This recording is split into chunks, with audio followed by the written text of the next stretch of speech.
Hello. On behalf of Hispanic Leaders Network, welcome. I would like to welcome you to today's luncheon meeting. My name is Daniela Rodriguez, and I serve on Hispanic Leaders Network, Cultural and Community Engagement Committee. I'm also a local realtor with Turner Brothers. The Hispanic Leaders Network is a group of passionate leaders who are deeply vested in supporting current and future leaders in the greater Waco community. Our vision is to develop and empower current and future leaders to make a difference in the community. Our mission is to provide personal, cultural, and professional opportunities to inspire Hispanic leaders to serve and make a positive impact. We have a great program for you today from an amazing Latina leader here in our community, Christy Watley. She will be sharing her story and how she has learned to trust the process. First, I would like to invite Pastor Derek Watley from Mighty Wind Worship Center to give the invocation.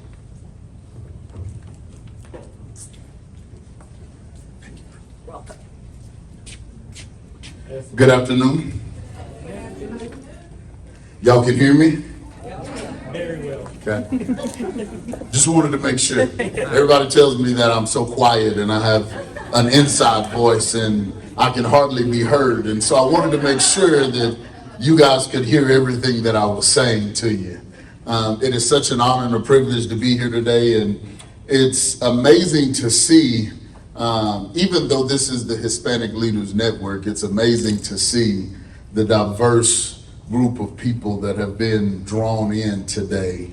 And hats off to the leadership, to this organization. And thank you guys for putting this together on a weekly basis, because this is what it's supposed to look like. Okay, it's supposed to be different and we all have something to contribute. So thank you so much. And I know it hadn't been easy. And as my wife will tell you today about trusting the process, that's exactly what you guys have had to do to get to this place. And so we thank you so much for everything that you do. And now be quiet and I'll pray, okay?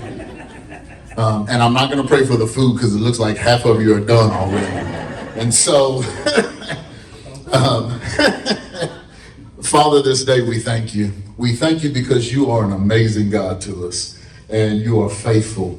And I thank you for each and every culture that is represented here today, because as scripture tells us, we're all made in your image. And so I thank you today, and I thank you for us all being able to come together and hear what it means to trust the process, Lord. We live in a society that is so quick and so microwave that sometimes we forget that things just take time. And so, Lord, I pray that you would open our minds and our hearts to that which you have for us today. And we thank you for just another day of life in Jesus' name. Amen. Amen. Thank you so much. That was amazing. I would like to take this opportunity to recognize any distinguished guests and elected officials joining us today. Without great partners and sponsors, the Hispanic Leaders Network could not host events such as the one today. We're very thankful to Envases for sponsoring today's lunch. Let's give them a little round of applause.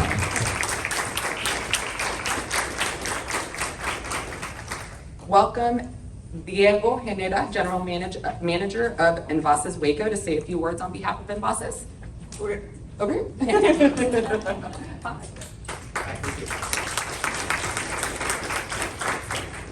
You guys hear me right? Yes. I tried out the mic. I'm not as polished with the mics. So. Anyhow, I'll be quick. I just want to welcome everybody to Envases. My name is Diego Genera. I'm the director for the site here in Waco. And so we're new to Waco. I'm new to Waco. A lot of our team's new to Waco. But now of our 200 employees that we have here, we're at 197 employees now in the plant. We're really excited and proud to be here, to be part of the community and provide these great jobs for all these people around us in Waco, right? So briefly a little bit, Envases is new to the area. So Envases is a Mexican company. We're based out of Mexico City. We're a packaging group, so we make packages, containers. And excuse me, I have one over here. As people all know, this plant, what we do, we make aluminum cans. This is what we make. So this plant here now is producing as of November of 22. We're now making all the basically all your HEB brands that you see: Hill Country Fare, Sam's Club, Sam's Cola, Kirkland, Dr. Pepper's, Anheuser-Busch. Those cans are now being made here in this plant. We'll send them out, they get filled, and you'll see them in your local HEBs and your stores and bars in different areas. So it's we're really excited for our team, our people, our employees are proud. They go out there in their barbecues and parties and store and see their cans in the community, right? So Envases is we have 3 packaging divisions: plastic, aluminum, and then a steel division that makes more like industrial food containers, paint cans, things like that. But this facility is here to make aluminum cans. All right. Outside of that, this was just a grass field for a lot of you that remember probably locally out here. So Envases purchased 65 acres out here, and we built our site. We broke ground in March of 21, and it was a lot of tears and a lot of sweat building the building in that time. A lot of things going on for all the obvious reasons, but we made it through. In November of 22, we started operations here. And so away we go. So welcome, thank you for visiting. Now you know where we're at here, and look forward to being involved both with the leaders in the community here in Waco. Thank you. Oh, right, I forgot one thing. Threw a variable in here. So our team here, when they started up, they made these Waco cans, right? It's just kind of, we made it for the teams just to start a process. Each team made a commemorative can for their team and their process. But on your way out, we still have a number of them left. So on your way out, if you want to grab a Waco can, you can go ahead and take that. They're going for about $100 on eBay. No. Nonetheless, they're just fun cans they're for this plant, for our people, for our community. So please feel free on your way out. They're on the table out there. Go ahead and grab a can. All right. Thank you very much. Without further ado, I'd like to invite Dr. Aaron Pena. He's the Assistant Superintendent of Curriculum and Instruction at Midway ISD, and he will be introducing our special guest. All right, thank you, Daniela, and hello, everybody. It's my pleasure to introduce Christy Watley. Christy, I want to make you come up here and stand by me while I embarrass you. Christy is a proud native and a remarkable individual who wears many hats. She's a principal of Hewitt Elementary, which is a pre-K through 5th campus here at Midway ISD, and is a passionate in fostering a safe and supportive learning environment for students, staff, and the community. Christy believes that her role as a leader extends beyond just academics, but encompasses the recognition and cultivation of the potential and purpose within each individual. With a wealth of experience, Christy has made significant contributions to education beyond her school walls. She has actively served on various committees and held board positions at the state and regional levels for the Texas Elementary Principals Supervisors Association, TEPSA, including the influential role of Region 12 TEPSA president. Her dedication to her community extends further, such as volunteering as the education director at Mighty Wind Worship Center, which is her church. Recognized for her exceptional leadership, Christy has been honored with prestigious awards. In 2015, she was named the TEPSA Assistant Principal of the Year, which highlighted her outstanding achievements and commitment to educational excellence. Christy also was distinguished as the 2022 TEPSAN of the Year, a testament also to her continued impact and dedication to the field of education. Christy's academic journey has been marked by a commitment to personal growth. She holds an associate's degree in early childhood education from MCC, a Bachelor of Science in elementary education from Baylor University, and a master's degree in educational leadership from Tarleton State University. Through her diverse educational background, Christy has cultivated a comprehensive understanding of effective teaching methodologies and leadership strategies. Christy is always striving to enhance her leadership abilities and has participated in notable programs such as the 2021 Leadership Plenty Institute and the Region 12 2023 Leadership Principal Institute. These experiences have equipped her with invaluable insights and skills, empowering her to positively influence those around her. Christy Watley is an exceptional educator, an inspiring leader, and a compassionate community member. Through her unwavering dedication, she continues to shape the lives of students, nurture the growth of her staff, and make a lasting impact on her community. Her commitment to excellence and her pursuit of personal and professional growth make her an invaluable asset, not only to Midway ISD, but to the field of education. Christy is married to Derek Watley, and together they have 3 children, Michael, Isaiah, and Mireya. Christy Watley. Thank you, Aaron. My boss and my coach, so he made it like really, really good. He doctored that one up, so thank you so much, Aaron. I appreciate it. I want to thank you. I want to welcome, before I get started, I want to welcome my family is here today. And not just my personal family, but my church family, my school family. There's people that are here to support me. And I am just so thankful and blessed that I have a team of people here to encourage me and support me throughout my journey. And they've been here through the whole time. And as you'll hear a little bit today in the trusting the process. She's gonna get, there you go. All right. Well, this is my family, like Dr. Pena mentioned. This is my husband, Derek, and y'all met him as he prayed today. But we also have Michael Medea, and that's Isaiah. He couldn't be here today because he is doing his internship in Huntsville. And then, of course, I do have my mom and my mother-in-law and my other-in-law that I call her, my pastor, Pastor Mary Carvajal. And so I'm so thankful for all of my family to be here to support me. But we're gonna go ahead and get started. I'm honored for the opportunity that HLN had contacted me to come and present and share my story. I am definitely out of my comfort zone as I'm used to talking to my parents or my students or my teachers.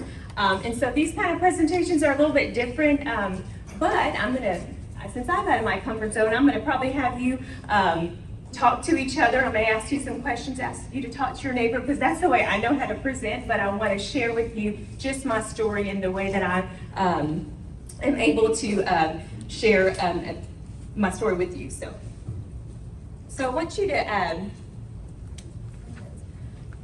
gonna kind of tell you a little bit about myself. I unapologetically am gonna be me. First of all, you have to know that for me, a bit about my story, my journey, is that I have trusted God through this whole time. I cannot be where I'm at today without my faith and who I am in Christ. He set me in this position in leadership and has given me the opportunities that I haven't had before. And so I'm just very thankful. So through this presentation, you're gonna hear me reference my faith and through my journey, but I just wanna kind of give you that little background about me. With that, my faith is my foundation in my roles as a wife, a mother, a daughter, a principal, a friend. I have to utilize him as I encompass all of that to lead through grace and integrity and in love. And so that's a little bit about me. So we're going to get started. Just kind of asking a question. I'm not sure if I'm going to keep this or not, but how many of you like to be in control of situations? Raise your hand if you like to be in control of situations. Okay, all right. So how many of you find it hard to give up control? Okay, right. That's me too. I'm in there with you. I don't like to give up control. It's a little bit different in every situation in life. It's hard to give up that control, even though you want to feel like, okay, I've got this. I'm going to do it. I've got things handled. And really, we don't have that. It's hard to come to that understanding and realization to things that we're not in control of all those things because God is in control. Now I'm going to tell you this. I'm not going to preach to you. I'm not going to take you to church. That's my husband's job. That's his forte right there. But I do have to share with you that that's part of my journey, and in having God as the center of that, so that I can lead, like I said, with grace and integrity and love. And so I just wanted to share that part with you first. So when we think about trust the process, these three words, they hold an immense power that can be that catalyst for greatness and beyond. I'd like to reinforce this message I'm going to share with you today with a little bit of my journey, a little bit of some inspirational quotes, and then just the process that I went through, and I hope that will ignite that flame in you as you continue to persevere. So the Webster's Dictionary says that trust is a firm belief in truth and reliability and in strength from someone or something. And then the process is that series of steps that need to be taken, and it has to be in an order. And so life, often presents itself with challenges and obstacles that come that sometimes seem very unsurmountable for us. But I have to remind you that every outstanding achievement in history had to start with the journey that was filled with lots of uncertainty. So when we start processes, when we start journeys, there's a lot of things that we don't know. Just like here, as they started the organization, there was a lot of unknowns that you had, but they had to continue to push forward and move forward. And that's what they've done, and you've been able to see that here today as we come into this building. And a lot of times, thank you. And when we learn to trust that process, it allows us to become vulnerable. It allows us to take risks. And it begins to embark us in that unknown. And sometimes that unknown is very scary. We don't know what to expect, but we have to begin to trust that process and discover that potential that we will have. Drink. I think my mouth is going to get that dry. So I have this quote up here. It says, "Trust the process, for it knows the way. Embrace the uncertainty, for it leads to growth." So when we think about that, we know that even though that we like to be in control of things, we're not really in control, because there's a process that has to happen in order for us to get to the end result. But when we embrace that uncertainty about not knowing what's going to happen and just trusting, okay, the work that I'm doing, the work that I'm putting forth, it's going to lead to an end, but it also leads to an individual growth inside either yourself or your organization. And so I wanted to kind of share that a little bit. So there was 3 things that I have learned through trusting the process and in my journey. The first one is to trust God. The second one is that the process requires time. And the last one is to do the work. Those are the 3 things that I have learned through this process for me and that I'm sharing with you today. So my first one, it says, like I said, trust God. So Jeremiah 29:11 tells us, and this is my favorite scripture, it tells us, "For I know the plans that I have for you, declares the Lord, plans to prosper you and not harm you, plans to give you hope in a future." I had to really hold on to that scripture as I began my journey that I'll share with you about going to school and the positions and going to school, being a single mom, and to where I am today. I knew that I wanted to go to college. However, it wasn't talked about in our family a whole lot. I knew I was going to go. I wasn't prepared really until, gosh, maybe my senior year in high school. And so, and now, of course, we talk to our kids as their babies. You know, you're going to school, you're going to do this, you're going to get that. But we didn't do that very much. And so I was able to convince my parents and family to go out of town to college. And then it was Southwest Texas State. Y'all remember that school? But then they changed it now to Texas State. That's a long time ago. But I convinced them to be able to let me go and begin to spread my wings, like maybe some of you have done as you ventured off to college. And I was very excited to go. I was the first person in my family to go out of town to a 4-year school. That hadn't happened. And so when I went there, I'll have to tell you, I'm being very honest and very transparent, very vulnerable. I didn't make the best decisions that I needed to make. So I found myself packing my stuff up and coming home. And so after a year and a half, but that's okay, because I ended up continuing my education at MCC that landed me my first job in education as a teacher's assistant at Hewitt Elementary. And so I started there, and again, loving to work with kids, wanting to pursue my education degree. I knew that I needed to get started. I also wanted more, because at that time I had my son Michael. He was 18 months old, and I knew that I wanted more for him. I was a single mom, having to work hard to be able to go to school and have a job, make ends meet. I was thankful for my family for the support that they had given me, but the struggle within to be that single mom and to try to go to school and have a desire or a goal to be a teacher one day, that was hard. And so, but I continued. He was my motivation, and working and going to school at night, and then, you know, picking him up and going home. And so that was that whole journey that I got to experience. But I knew that I was learning something from that. I was learning grit, perseverance. I was able to show him that throughout my journey. So I went back to school, and I graduated from MCC. I was able to work in their early childhood department.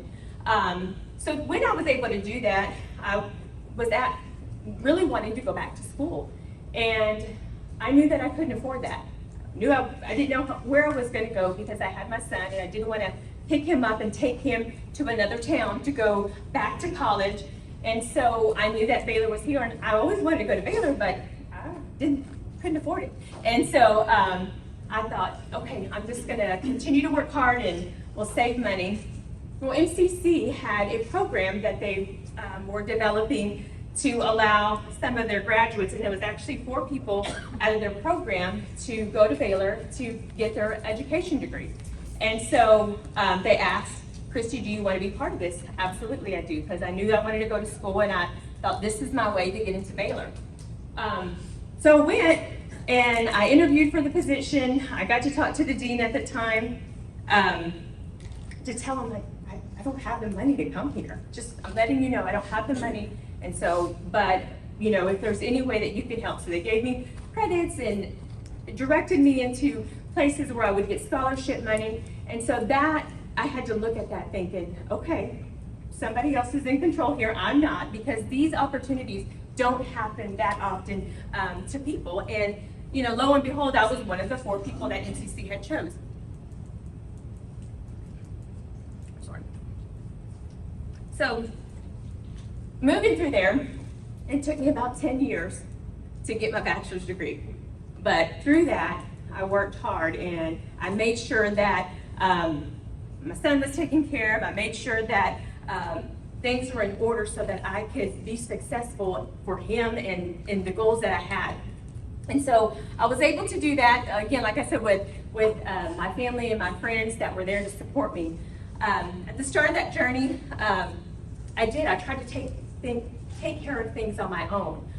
But again, through that, I had so many struggles and so many like setbacks and things like that. But that was okay because I kept on moving forward. I kept on trucking. I thought, okay, you know, we're going to get this, and I'm going to get done, and I'm going to finish. And in that time, I started to go back to church, and then that's when I gave my life to Christ and really decided, okay, Lord, you're in control of it all. You are here, you're going to support me, and you're going to lead me and guide me.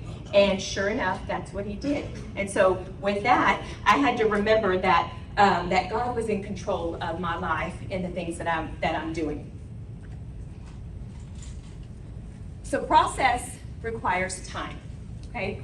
And so patience is not the ability to wait, but the ability to keep a good attitude while you're waiting.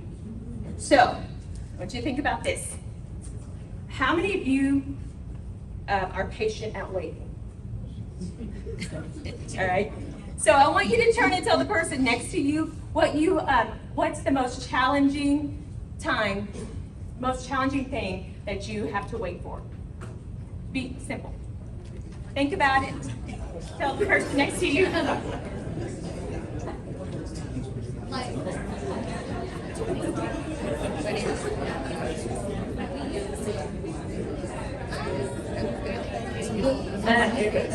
Okay, let's get back in 3, 2, 1. All right, come on back. All right, so maybe some of you have said in the grocery line, you're probably wondering why HEB or Walmart didn't hire another person to be at the checkout stand. And you're probably that person jumping from line to line to see which one is shorter, right? Some of you are. That would be my husband. Not very patient. And see, y'all don't know this, but I get to be here and I can tell about him now. Usually when he has the mic and he's at church, he gets to share about me and things that we do. I get to do that today.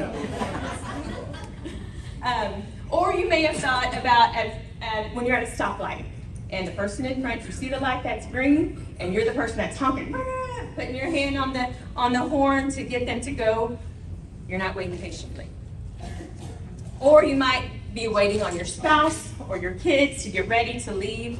There's so many instances in our life that we're having to wait, and there's a struggle when we wait. I don't know about you, but I don't always patiently wait.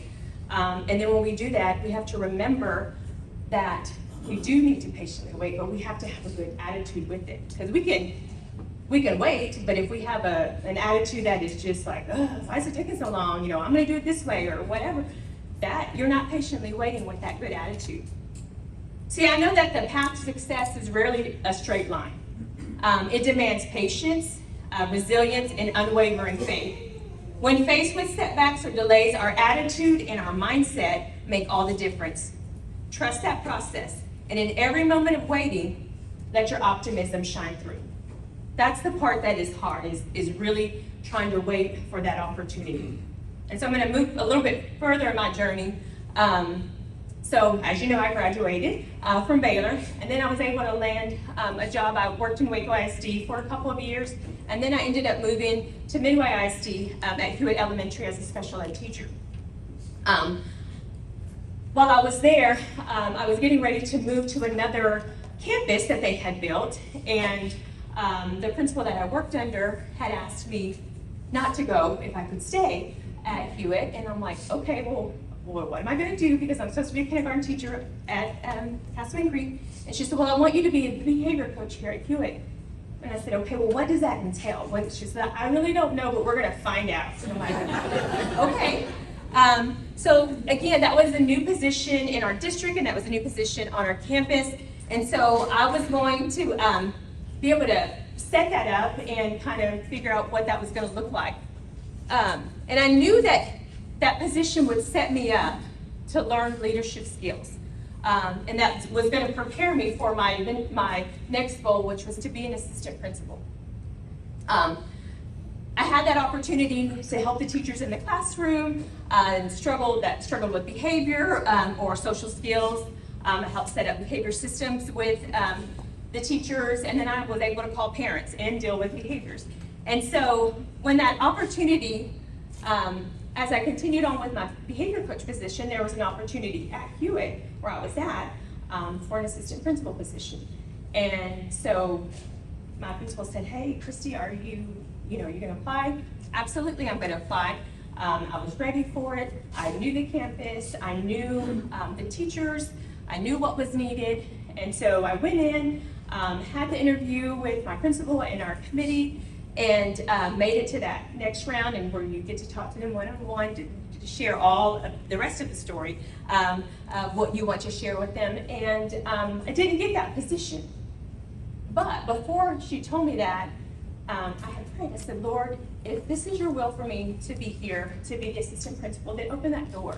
If it's not, then close that door, but let me have a good attitude while I'm waiting.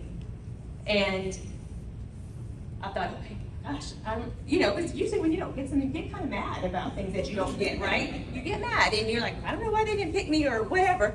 But I did. I had a very sense of peace that it was going to be okay, and I had to trust God in that situation. And so I did, and didn't get the job. I didn't even find another job anywhere else. I didn't want to look. I wanted to stay there. And so while I was there in my waiting time, I did have that good attitude. I worked hard. I wanted to make sure that things were taken care of. Well, probably about a year, maybe and a half later, I had been working, and all of a sudden I had 3 of our district administrators come and want to meet with me in the office. And so, again, just like, in a business world, your head honchos are coming and they want to talk to you in the office, and you're like, well, what did I do or what did I not do? And so they asked if I could come and meet with them, and so I did.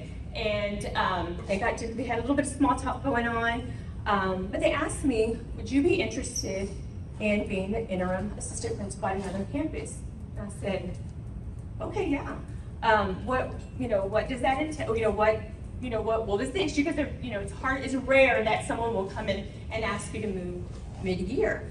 And I said, what am I walking into? They said that, they just need healing. I said, okay, well, I can do that.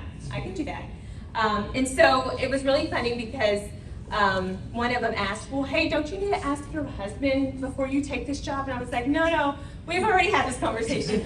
He knew my goal because we had been discussing what was to come next.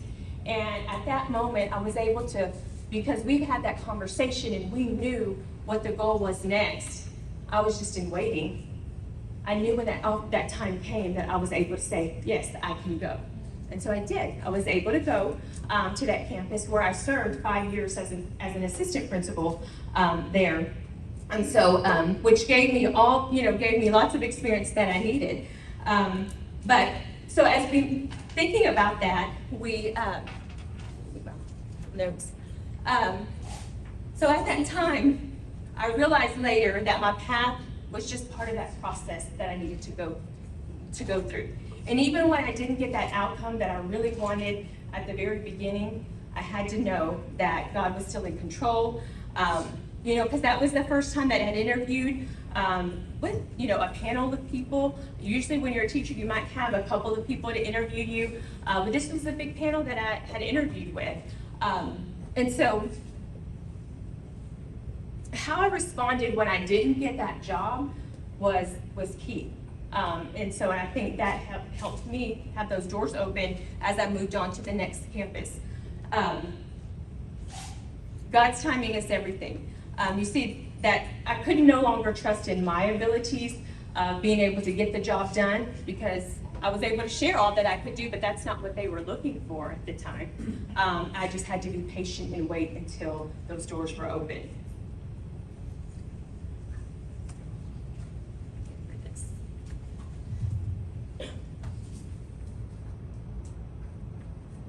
So during my 5 years as an AP, I also interviewed for another principal position at another campus. And again, full transparency, being vulnerable, because I want to share that journey of where I've gone through, what I've gone through.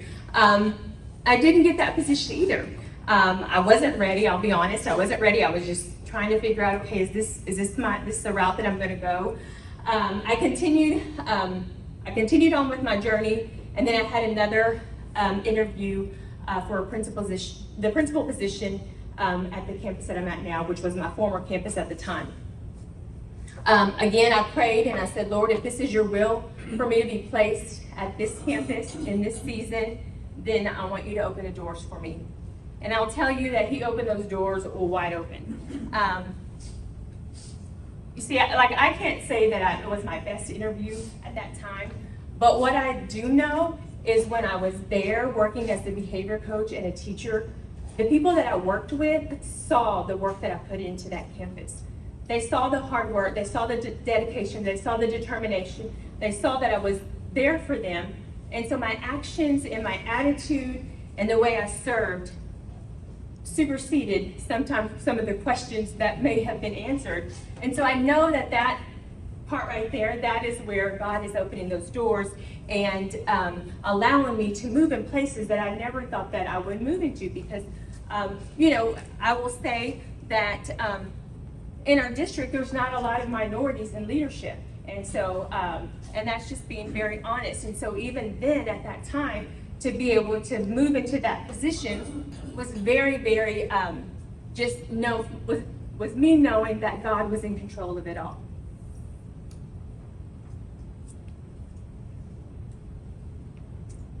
So to this day, I'm still in that process, but in August, I will start my 8th year as principal there at Hewitt Elementary. Very exciting. And, I had to trust that process in so many different situations in my life. Trusting the process and having a good attitude, I've had to do that.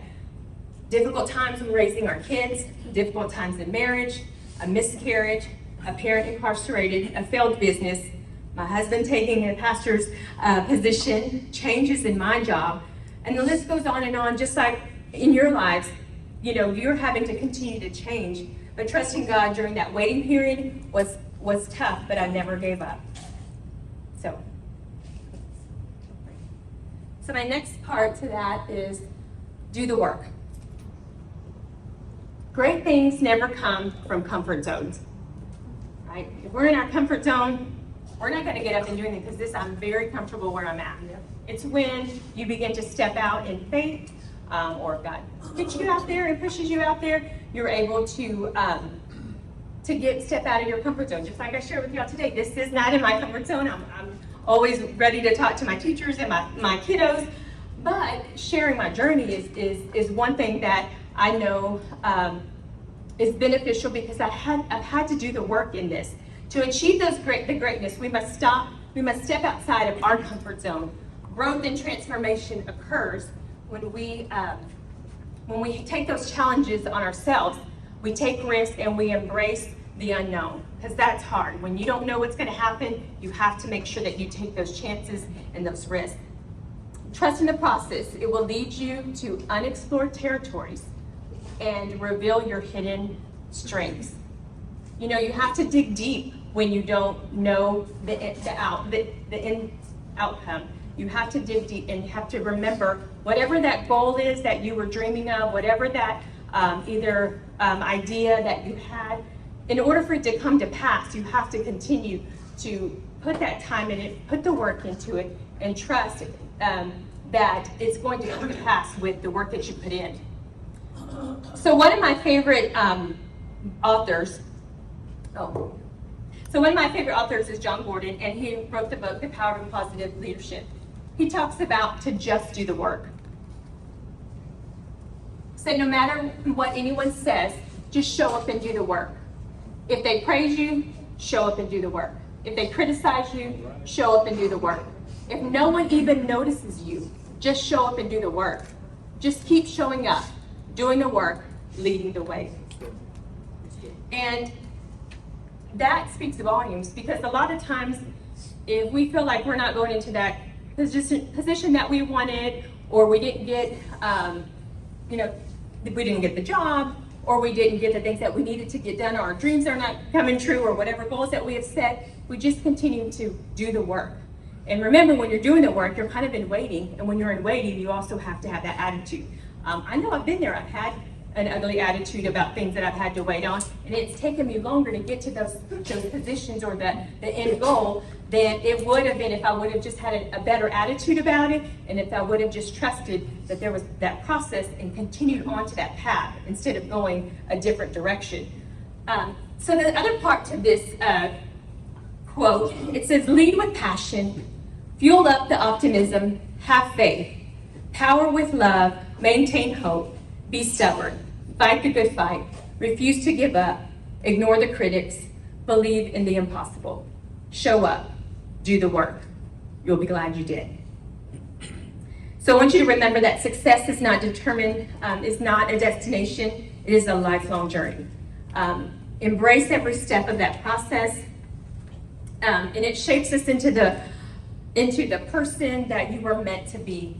Trust your abilities, have faith, continue to dream, work through your goals, and let the words trust the process echo in your heart, guiding you to a future filled with limitless possibilities. And so I want to thank you today for allowing me to be here. I hope that you will have been able to take something from my journey, going from single mom to a leader now as a principal. It was a long journey, it was a tough journey, but I'm so thankful for all that I've learned through there and the growth that I've gained to be the leader I am today for my students and my staff and our community. So thank you.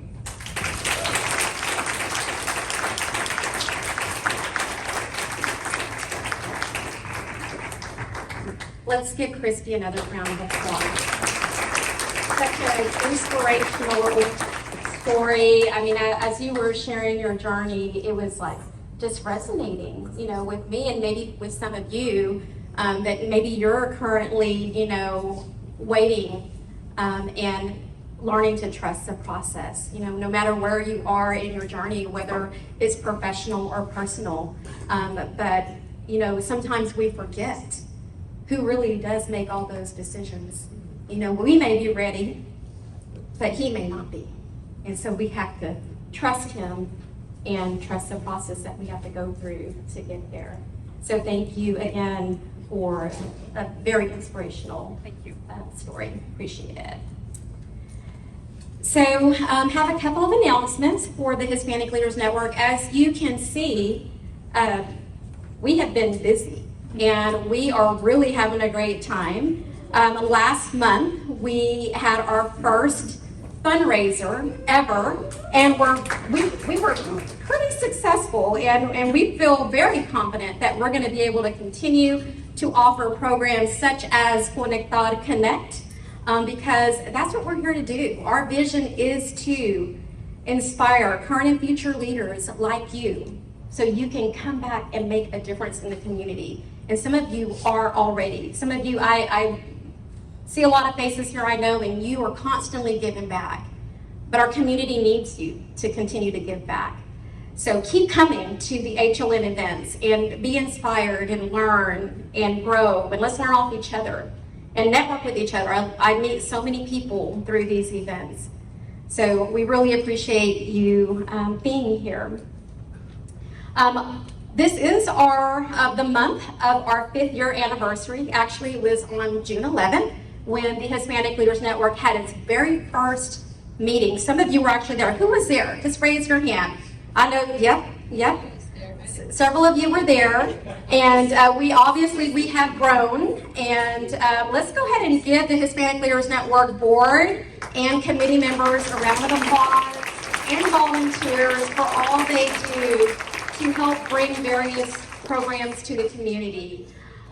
Some of those programs that I'd like to mention, you probably saw it on the slideshow. Navegando is one that is led by our own board member, Hilda Sabido. She chairs that committee.